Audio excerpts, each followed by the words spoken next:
मैं सुनिभा खंडेलवाल राजकीय रामचंद्र खेतान पॉलिटेक्निक महाविद्यालय से प्रवक्ता यांत्रिकी। आज फ्लूइड मैकेनिक्स एंड मशीन्स में चैप्टर 3 के लेक्चर 1 में आपको द्रव स्थितिकी दाब के बारे में बताऊंगा, हाइड्रोस्टैटिक प्रेशर के बारे में बताऊंगा।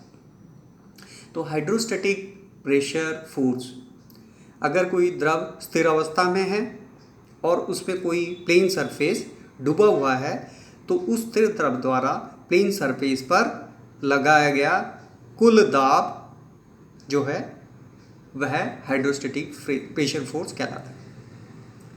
तो हम ये द्रव है, इस द्रव में एक आयताकार प्लेन सरफेस या प्लेट इस द्रव में डूबा हुआ है। यह आयताकार प्लेट, ये सरफेस अलग अलग प्रकार के सरफेस हो सकते हैं।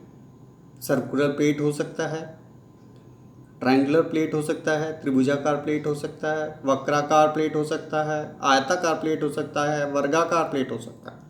किसी भी तरह का सरफेस हो सकता है और इसका ओरिएंटेशन किसी भी अवस्था में, किसी भी इंक्लिनेशन में हो सकता है, एंगल में हो सकता है। यहाँ जो है आयताकार प्लेट वर्टिकल अवस्था में है, ये क्षैतिज अवस्था में हो सकता है, वर्टिकल अवस्था में हो सकता है, इंक्लाइन हो सकता है।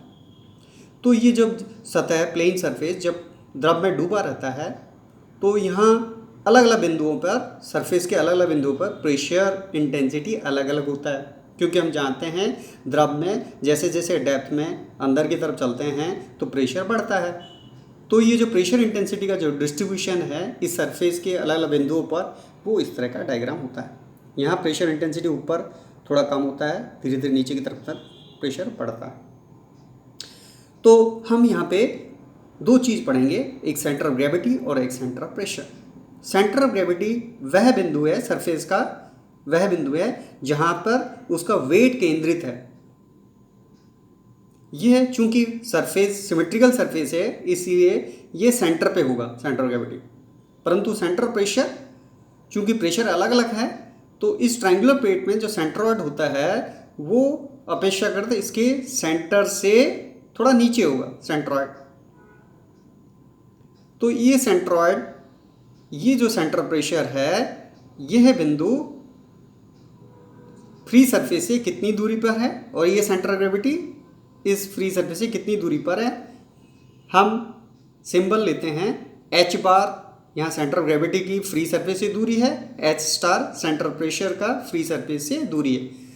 तो सेंटर प्रेशर दाब केंद्र, दाब केंद्र क्या होता है? वह बिंदु जहाँ पे टोटल जो प्रेशर फोर्स है वो केंद्रित है, या यूं कह सकते हैं दाब केंद्र वह बिंदु है जहाँ पे total hydrostatic pressure force act हो रहा है, वह बिंदु आपका दाब केंद्र है। तो ये दाब केंद्र यानी एच स्टार को ज्ञात करने के लिए हमें प्रिंसिपल ऑफ मोमेंटम थ्योरी से ये ज्ञात किया जा सकता है।